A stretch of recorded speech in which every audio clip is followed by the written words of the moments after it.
নবীজির প্রিয় সাহাবী হযরত আনাস রাদিয়াল্লাহু তাআলা বলেন, আমি তাকায় দেখি নবীজি কাবার হাতিমে হেলান দিয়ে বসা। নবীজির মনটা ভীষণ খারাপ, মুখটা মলিন, চোখের কোণা দিয়ে অশ্রু ঝরতেছে। কিছুটা সময় অতিবাহিত হয়ে যাওয়ার পরে আমি তাকায় দেখি আমার নবীজি মুস্কি মুস্কি হাসতেছেন। বলুন সুবহানাল্লাহ। হযরত আনাস বলে, নবী গো, এই মাত্র দেখলাম মনটা খারাপ, আবার কেন মুস্কি হাসি দেন? আমার নবী কেন কাঁদেন, কেন হাসেন? এর পেছনে রহস্য আছে না নাই? নবীজির মনটা কেন খারাপ, চোখের কোণায় কেন পানি? কারণ হলো নবীজির কলিজার টুকরা ছেলে সন্তানগুলো জন্ম নেয়, আর এক একে ছেলে সন্তানগুলো মারা যায়। ইব্রাহিম মারা যায়, আবুল কাসেম মারা যায়, আবু তাহের। মুসলিম মোরা ঘুমিয়ে পড়েছি, বিবেকে জ্বলছে তালা, রক্ত মোদের হয়েছে শিথিল, পাপে অন্তর কালা। আসতে পথে আধার নেমে, তাই বলে কি রইবে থেমে, বারে বারে জ্বলবে বাতি, হয়তো বাতি জ্বলবে না, তাই বলে তো ভীরুর মতো বসে থাকলে চলবে না। মুসলিম আমি, সংগ্রামী আমি, আমি চিররণবীর, আল্লাহকে ছাড়া কাউকে মানি না, নারাই তাকবীর। মুসলিম জাগে কারবালাতে কঠিন শপথ পড়ে, সেই মুসলিম চির উত্তম, তাই তো একত্রে শপথ নিলাম, আল্লাহ রাজা গর্ব এবার চির শান্তি শোকের নীর। আল্লাহকে ছাড়া কাউকে করি না ভয়, নারাই তাকবীর। কইরে খালেদ কইরে উমর, এসেছে নতুন বদর, কইরে খালেদ কইরে উমর, এসেছে নতুন বদর, কোথারে দেখবি জয়ী তরুণ মুজাহিদ। আবারও কি গাইতে হবে ঘুম ভাঙানো গীত, আবারও কি গাইতে হবে ঘুম ভাঙানো গীত। লা ইলাহা ইল্লাল্লাহ, জোরে লা ইলাহা ইল্লাল্লাহ, জোরে লা ইলাহা ইল্লাল্লাহ। যার দিলে আছে আমার আল্লাহর ভয়, যার মনে আছে আমার আল্লাহর ভয়, আল্লাহ আল্লাহ সব সময়। আহার নিদেরা ভালো লাগে না, এই দুনিয়া ভালো লাগে না, ভালো লাগে শুধু ইল্লাল্লাহ, লা ইলাহা ইল্লাল্লাহ, জোরে লা ইলাহা ইল্লাল্লাহ, জোরে লা ইলাহা ইল্লাল্লাহ। ফুলের বুকে থাকলে মধু, ভ্রমর যেমন আসে, কোরআনের জ্ঞান থাকলে বুকে সবাই ভালোবাসে। লা ইলাহা ইল্লাল্লাহ, জোরে লা ইলাহা ইল্লাল্লাহ, জোরে লা ইলাহা ইল্লাল্লাহ, লা ইলাহা ইল্লাল্লাহু মুহাম্মাদুর রাসূলুল্লাহ। জবান সে এক বাক্যে পড়ছি সাল্লাল্লাহু আলাইহি ওয়াসাল্লাম।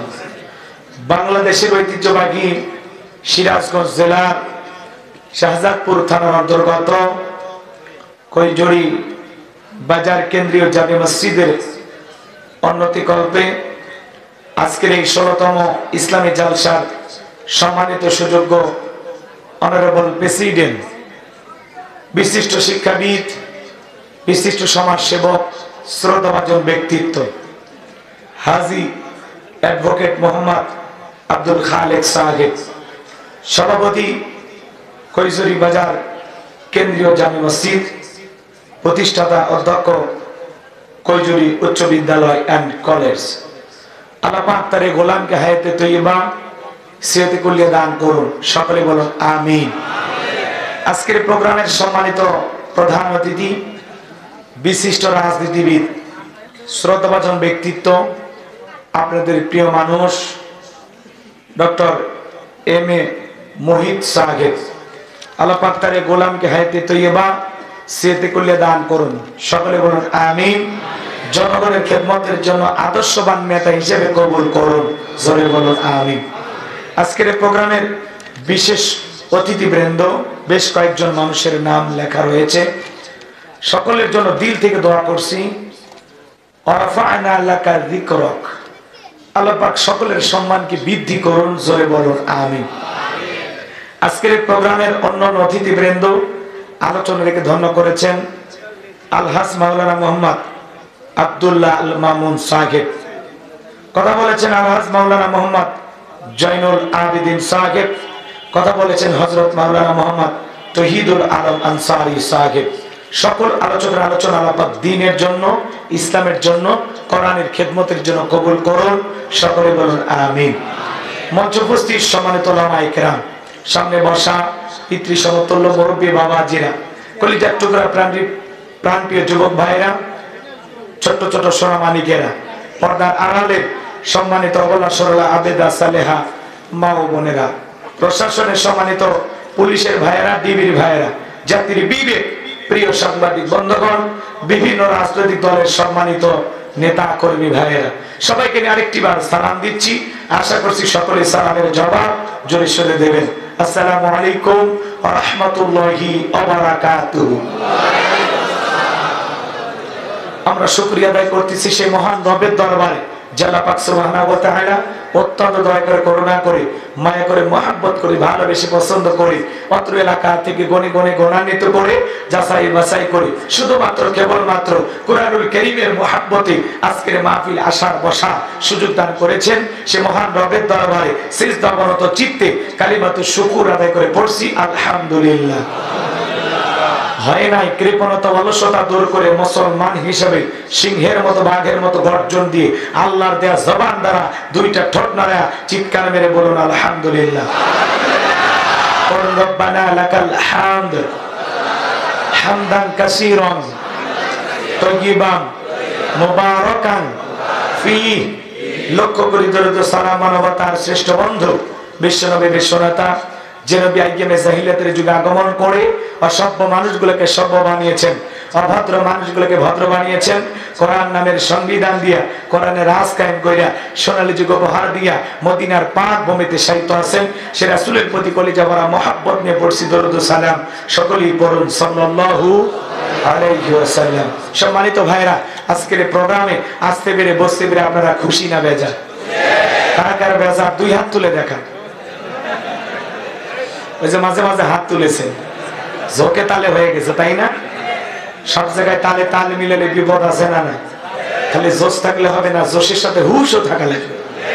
আজকের প্রোগ্রামে আসতে পেরে বসতে পেরে কারা কারা খুশি, মুখে নিয়ে হাসি, আওয়াজ দিয়ে বেশি আল্লাহ নামের এমন একটি স্লোগান দেবেন, এলাকায় যদি কোনো ইসলাম বিরোধী ওই পোকা সার পোকা তেলা পোকা থাকে, ওদের কলিজায় যেন কম্পন সৃষ্টি হয়, এমন আওয়াজ তুলতে রাজি আছেন যারা?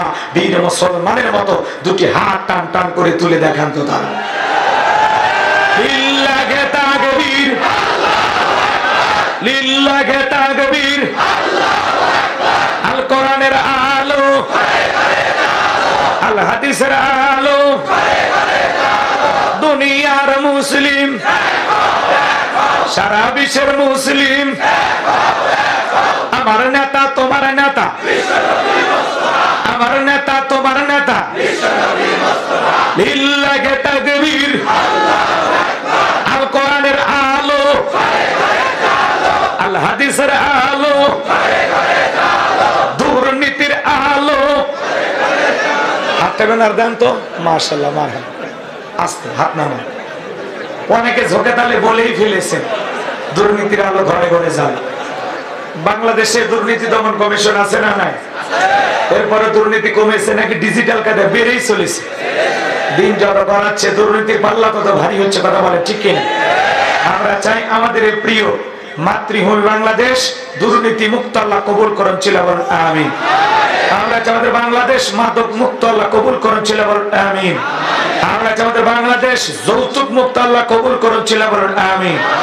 আমরা চাই আমাদের বাংলাদেশ নাস্তিক মুক্ত আল্লাহ কবুল করেন, ছিল বলেন আমিন। সম্মানিত ভাইরা আমার, ভূমিকা লম্বা কথা নয়, সরাসরি মূল আলোচনায় প্রবেশ করতে চাই। তারপরে দুইটি কথা না বললেই নয়। আমরা আগে যেখানে কোরআনের কথা বলতে যাইতাম, যে বাড়িতে আমাদের খাওয়া দাওয়ার ব্যবস্থা থাকতো, সেখানে আমাদের প্রথম সবক দেওয়া হতো যে হুজুর এই এলাকাতে মোটামুটি আমরাই সব, যা বলবেন চিন্তা ভাবনা করে বললেন, কথা কয় না। এরপরে আমাদেরকে মঞ্চে নিয়ে আসার পর আবার দ্বিতীয় সবক কিছু বুদ্ধিজীবীর আগমন ঘটতো। এরা এসে বলতো হুজুর এই এলাকাতে মোটামুটি আমরাই সব, আমরা যা বলি তাই। এজন্য ওয়াজ যা করবেন করবেন, খবরদার আমাদের নেত্রীর বিরুদ্ধে যেন কোনো আলোচনা না হয়। পারলে প্রশংসা করবেন, উনি বিশাল রাস্তা বানাচ্ছেন, মসজিদ বানাইছেন, অনেক ভালো কাজ করছেন, কথা কয় না। আমরা দোয়া করি, ভালো কাজের জন্য দোয়া করি, কথা বলে ঠিক না। কিন্তু যত টাকা দুর্নীতি করেছে হিসাব দুনিয়াতে না হলে আল্লাহর আদালতে হবে। আজকে বেশ কয়েকটা চ্যানেলে এই দুর্নীতির নিউজ বের হয়েছে। বিশ্বের বিভিন্ন দেশে কয়েক হাজার বাড়ি খুঁজে পাওয়া যাচ্ছে, তাদের হাজার হাজার কোটি টাকা দুর্নীতি করেছে, কথা বলে ঠিক কিনা। তো তাহলে এগুলোর কি হবে বলেন? আমরা তো মসজিদ বানানোর জন্য দোয়া করছি, কিন্তু এই মসজিদের টাকা তো তাদের না। এই মসজিদের অধিকাংশ অনুদান এসেছে সৌদি আরব থেকে, কথা কয় না কেন? এখন এনার কাছে আপনারা দান করলেন, তাই না? এখন মসজিদ বানিয়ে ইনি যদি বলে আমার বাপের মসজিদ, আমার মসজিদ, তাহলে কেমন হলো? কথা কয় না কেন? আপনাদের দানের টাকা দিয়ে মসজিদটা চলে, কিন্তু উনি কিন্তু চমৎকার কথা বলছে যে এই টাকা আমি হাত দিয়েও নাড়ি না। আপনারা যা দেন শতভাগ টাকা আপনারা আমানত সঠিকভাবে খরচ হয়। এই বুক ভরা বিশ্বাস সবার থাকে না, কথা কয় না। আমাদের এলাকার এক লোক মসজিদে 6 লাখ টাকা মেরে গেছে। কয় লাখ? 6 লাখ। তো মসজিদের ছাদ ঢালাই হবে, লোকটাকে যা বলা হলো ভাই মসজিদ ভাঙা হয়েছে, একটু ছাদ ঢালাই দেওয়া লাগবে, তো আপনার কাছে যে টাকাটা আছে ওই টাকাটা দিয়ে দেন। তখন বলতেছে আমি কার বান্দা? কয় আল্লাহর বান্দা। মসজিদ কার ঘর? কয় আল্লাহর ঘর। তো আল্লাহর ঘরের টাকা আল্লাহর বান্দা কাছে, এটা আবার কিসের দেওয়া লাগবে? এরা বুঝাবে এটাকে, বলেন এরকম লোক আছে না? নাই। এই জন্য আপনারা দুর্নীতি করবেন আর রঙিন চশমা দিয়ে আমাদেরকে বলবেন আমরা উন্নয়ন করছি, ভালো কাজ করছি। শোনেন, ভালো কাজ করেছেন আলহামদুলিল্লাহ, তার জন্য দোয়া আছে, কিন্তু দুর্নীতি যা করেছেন ওই টাকাগুলো পাবলিককে বুঝাইয়া দেন, আরো বেশি দোয়া করা হবে। এই কোরআনের মধ্যে কোনো ভেজাল আছে? কোনো মিথ্যা আছে? কোনো ধোঁকা আছে? থাকবে কি করে? কিতাবটি নাজিল করেছেন কে? আল্লাহ রাব্বুল আলামিন বলেন যালিকাল কিতাবু লা রাইবা ফীহি। আমার আল্লাহ রাব্বুল আলামিন বলেন এটি এমন একটি কিতাব যে কিতাবের মধ্যে কোনো সন্দেহ নাই, কোনো সংশয় নাই, কোনো মিথ্যা নাই, কোনো ধোঁকা নাই। there is no doubt। বলুন আল্লাহু আকবার। হুদালিল মুত্তাকিন, মুত্তাকি বান্দাদের জন্য গাইডলাইন হিসাবে, পথ প্রদর্শক হিসাবে আসমান থেকে কিতাবটি নাজিল করেছেন কে? আরেকটু জোরে বলেন কে? মাইকের আওয়াজ কি শুনতে পাচ্ছেন? কোনো সমস্যা হচ্ছে না তো? একটু কষ্ট হচ্ছে তাই না? আমি একটু বুঝতে পারতেছি কম, তো যাই হোক আপনারা বুঝতে হলো। পেছন দিক থেকে বক্তার কানে মাইক দেবেন যাতে আমার শ্রোতার আগে আমার আওয়াজ আমি শুনি। কথা কি বুঝতে পারতেছেন? যাই হোক বাজান গো আমার, গভীর মনোযোগ দিয়ে কথাগুলো শুনবেন। আল্লাহ রাব্বুল আলামিন বলেন হুদাল্লিল মুত্তাকিন, মুত্তাকি বান্দাদের জন্য গাইডলাইন হিসাবে, পথ প্রদর্শক হিসাবে আসমান থেকে কিতাব নাজিল করেছেন কে? সেই কিতাবের আলোচনা শুনে লাভ না লস? লাভটা কি আমার আল্লাহ জানায় দিলেন, ওয়া ইযা কুরিয়াল কুরআনু ফাসতামিউ লাহু ওয়া আনসিতু লাআল্লাকুম তুরহামুন। সূরা আরাফ আয়াত নাম্বার 204। আমার আল্লাহ রাব্বুল আলামিন জানিয়ে দিলেন যারা আমার মুমিন বান্দা, তোমাদের সামনে যখন কোরআন দিয়ে ওয়াজ করা হয়, কোরআন থেকে আলোচনা করা হয়, চুপ করে কান লাগিয়ে মনোযোগ সহকারে কোরআনের কথাগুলো শ্রবণ করো। এখান থেকে যারা উত্তম কথা, ভালো কথা, আল্লাহ রাব্বুল আলামিন বলেন যারা চুপচাপ কোরআনুল কারীমের কথাগুলো শ্রবণ করে, আল্লাহ রাব্বুল আলামিন আসমান থেকে তাদের উপরে আল্লাহর রহমত বৃষ্টির মতো নাজিল করেন। বলেন সুবহানাল্লাহ। ওয়াযাক্কির ফাইন্না যিকরা তানফাউল মুমিনিন।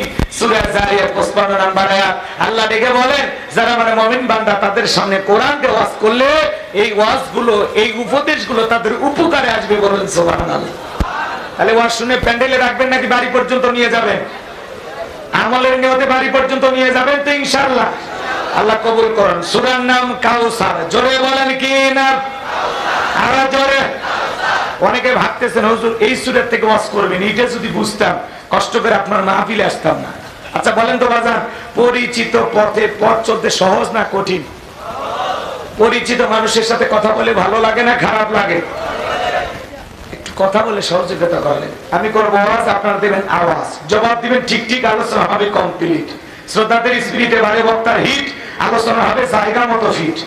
আগে বলতাম কিছু আজ প্যান্ডেলে কিছু আজ অ্যাঙ্গেলে, এখন আর অ্যাঙ্গেলে না, যা বলবো সব ডাইরেক্ট। আগেই ভয় করিনি আমরা, আর এখন তো উন্মুক্ত হয় না। আগে আসতো পুলিশ মাহফিলে বাধা দেওয়ার জন্য, নেতার কথা শুনিয়া। আসলে দোস্ত পুলিশের ভাইদের নাই, পাতি নেতার গরমে আসতো। আপনি জানেন আমার এলাকায় মাহফিল, অথচ আমার নাম পোস্টারে দেয় নাই, এই মাহফিল হতে পারে না। নাম না দিলে জোর করে নাম দেওয়া হবে। রংপুরে একটা মাহফিলে এক নেতার নামের আগে আলহাজ লেখা বাদ দিয়েছিল। কি লেখা? এই কারণে মাহফিল বন্ধ করে দিয়েছে। আছে না ভাই? রাগ করতেছেন আপনারা? বিরক্ত হইতেছেন? এই জন্য কথাগুলো দিল দিয়ে বুঝবেন। পরিচিত পথে পথ চলতে সহজ না কঠিন? পরিচিত মানুষের সাথে কথা বলে ভালো লাগে না খারাপ লাগে? বক্তা যদি পরিচিত কোন আয়াত বা সূরা থেকে আলোচনা করে সেইটা শুনে আরো বেশি ভালো লাগে, কারণ বিষয়টা আপনারও জানা আছে। আর যে জিনিস যত বেশি জানবেন তাতে চর্চা কমে না বাড়ে? চর্চা কমে না বাড়ে? সূরা কাউসারের তাফসীর হয়তো আপনারা যেভাবে শুনেছেন আমি সেইভাবে বলতে পারবো না। আজকে আমি যেভাবে বলবো হয়তো আপনারা সেভাবে শোনেন না। কথা হচ্ছে এক একটা ফুলের এক একটা সুঘ্রাণ। এজন্য একটু বলি, 12:30 পর্যন্ত ওয়াদা দিয়েছেন। ওয়াদা ভঙ্গ করা কিসের লক্ষণ? মুনাফিকের লক্ষণ। আমার বিশ্বাস সিরাজগঞ্জে কোন মুনাফিকের জায়গা নেই। কথা কয় না? আমার সামনে যতগুলো মানুষ বসে আছে আমার বিশ্বাস এই মানুষগুলো অবশ্যই তারা তাদের ওয়াদা পালন করবে ইনশাআল্লাহ। আল্লাহ কবুল করেন, জোরে বলুন আমিন। তাহলে জবান ছেড়ে সবাই একটু মহব্বতে আমার সঙ্গে তেলাওয়াত করুন। আউযু বিল্লাহি মিনাশ শাইতানির রাজীম। বিসমিল্লাহির রাহমানির রহিম। বিতাড়িত মুর্দা শয়তানের কাছ থেকে আল্লাহ পাকের কাছে আশ্রয় প্রার্থনা চাচ্ছি। পরম করুণাময় অসীম দয়ালু আল্লাহ তাআলা নামে শুরু করছি। আমরা যে কোনো কাজ শুরু করব কার নামে? আল্লাহর নামে কাজ শুরু করলে বরকত আছে না?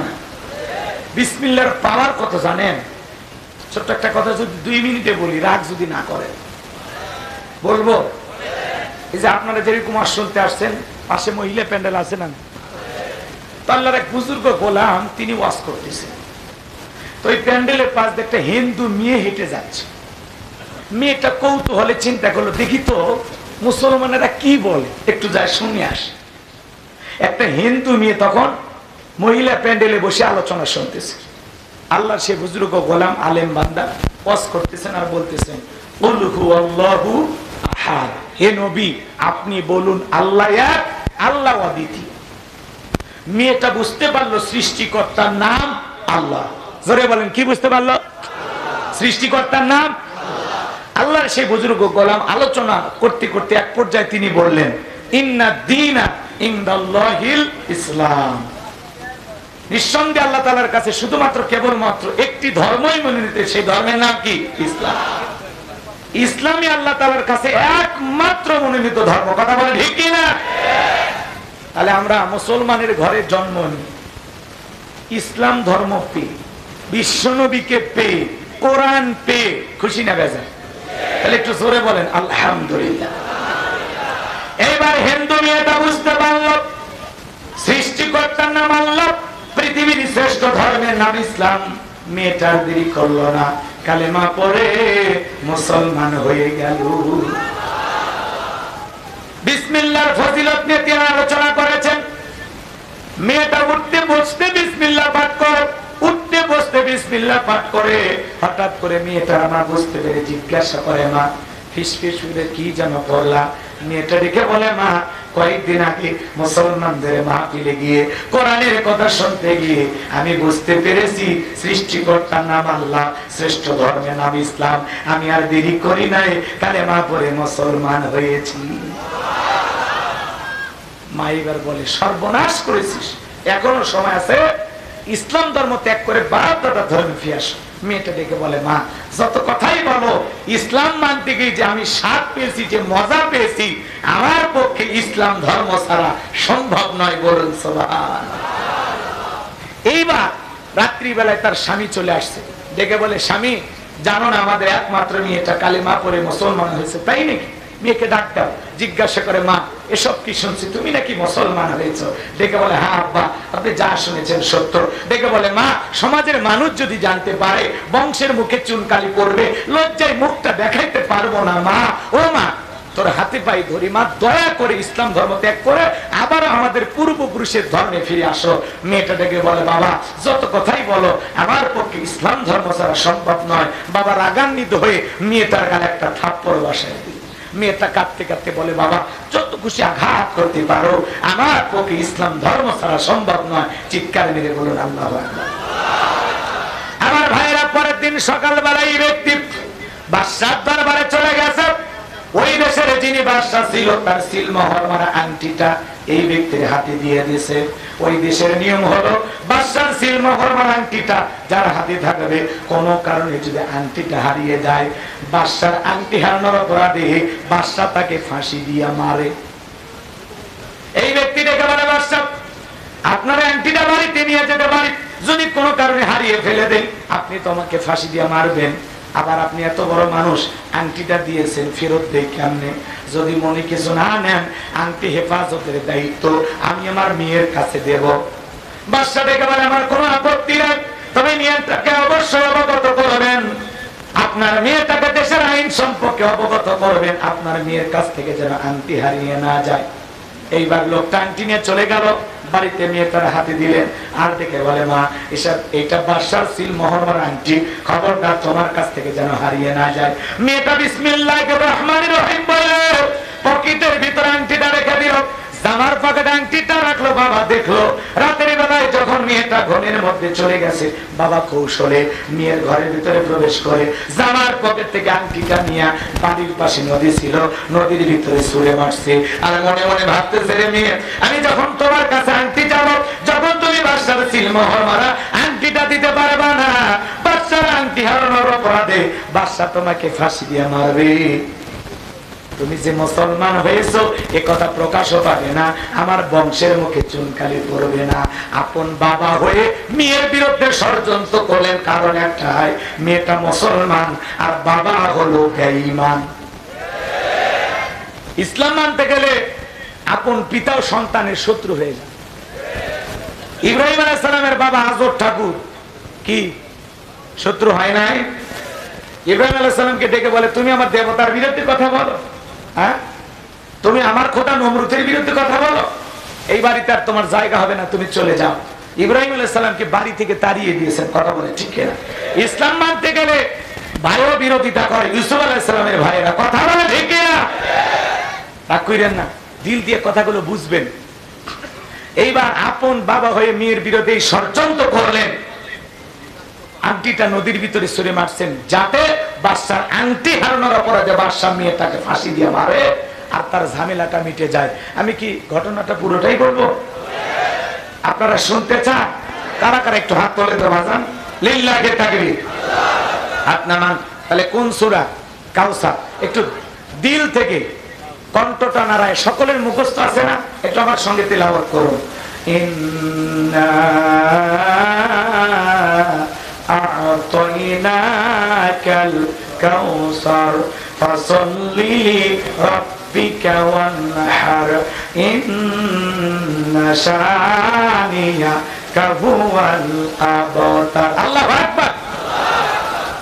কথাগুলো মনোযোগ দিয়ে বুঝবেন। যে কোনো আয়াত বা সূরার তাফসীর করতে হলে কোন প্রেক্ষাপটে, কোন সময়, রসুলের উপরে সে আয়াতটি বা সূরাটি নাজিল হয়েছে, সে নাজিলের প্রেক্ষাপট জানা দরকার আছে না নাই? আরবিতে বলা হয় শানে নজুল। যদি শানে নজুল আলোচনা করা হয় তাহলে তাফসীর বুঝতে সহজ হয়। আর তাফসীর করতে গেলে যদি শানে নজুলটা তুলে ধরা যায় তাহলে আপনি 50% আলোচনাটা বুঝে ফেলে দিবেন। তাহলে আমি কি বলবো কোন সময় আল্লাহ রসুলের উপরে আল্লাহ তাআলা সূরা কাউসার নাজিল করেছেন, আমি কি সেই প্রেক্ষাপট একটু তুলে ধরবো? আপনাদের হাতে সময় আছে ভাই? আপনাদের অনুমতি পাইলে সামনে একটু আগাইতে চান। অনুমতি আছে? চলবে, আলোচনা চলবে। লিল্লাহে তাকবীর। একটু অপেক্ষা করেন। যারা যুবক আছো তোমরা মন খারাপ করো না, তোমরা যুবক, আমিও যুবক। তোমাদের মন কি শুনতেছে আমি কি বুঝি না? তোমাদের জন্য আলোচনা আমার মাথার মেমোরিতে সেভ করা আছে, সময় মতো ডাউনলোড দিয়ে শোনায় দেব। খালি একটু আমাকে লাইনে উঠতে দাও। চতুর্দিকে আল বান্ধে যদি পানি ছেঁচেন তাহলে মাছ ধরতে পারবে, আর আল না বান্ধে ছেঁচা শুরু করলে কোনোদিন ছেঁচাই হবে না। ঘর ঠিক দুনিয়া ঠিক। ওই পাগলিদেরকে আলোচনার মাধ্যমে হালকা একটু সাইজ করা দরকার আছে না? একটু অপেক্ষা করেন।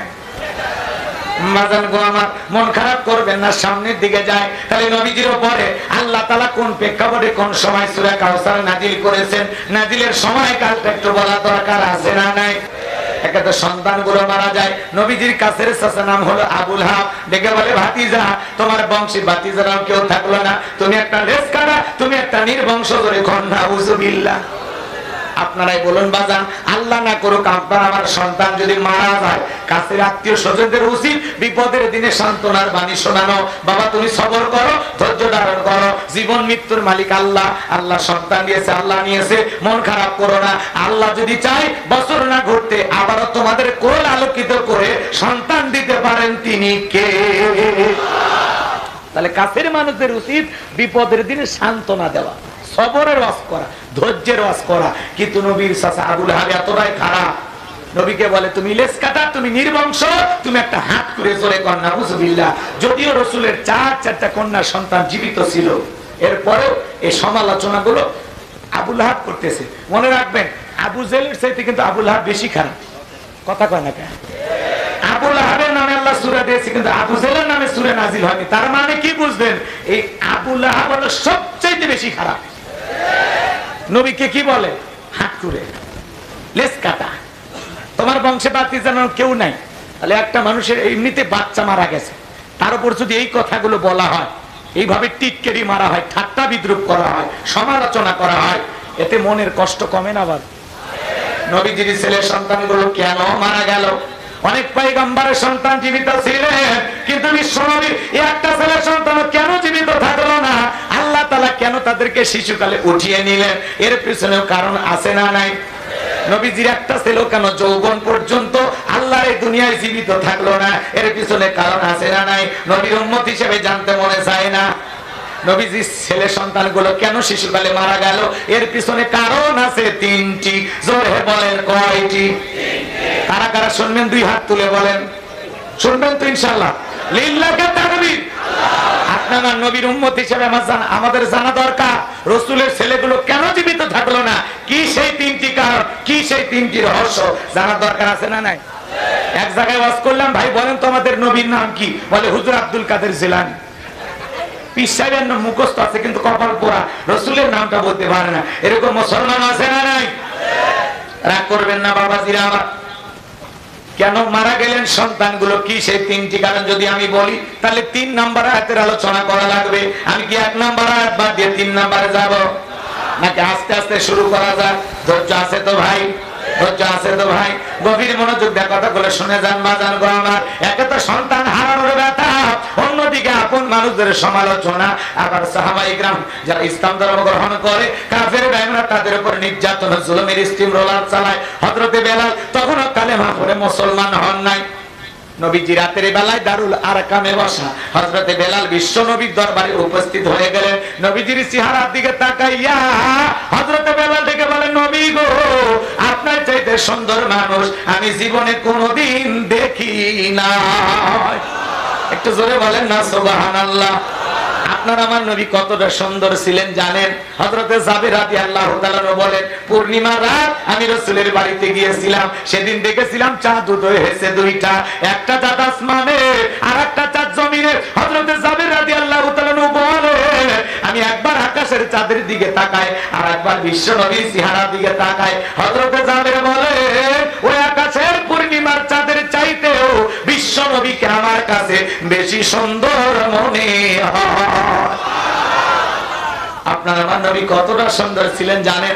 আম্মা জান আয়েশা বলেন, যারা ইউসুফ নবীর চেহারার দিকে তাকাইয়া মিশরের নারীরা ফলকার থেকে আঙ্গুল কেটে ফেলে দিয়েছিল, ওরা যদি আমার বিশ্ব নবীর চেহারার দিকে তাকাইতো, শুধুমাত্র আঙ্গুল নয়, আঙ্গুল কাটতে কাটতে, হাত কাটতে কাটতে কখন যে নিজের কলিজা কেটে দুফা করে দিত, মুহূর্তের জন্য টের পাইতো না।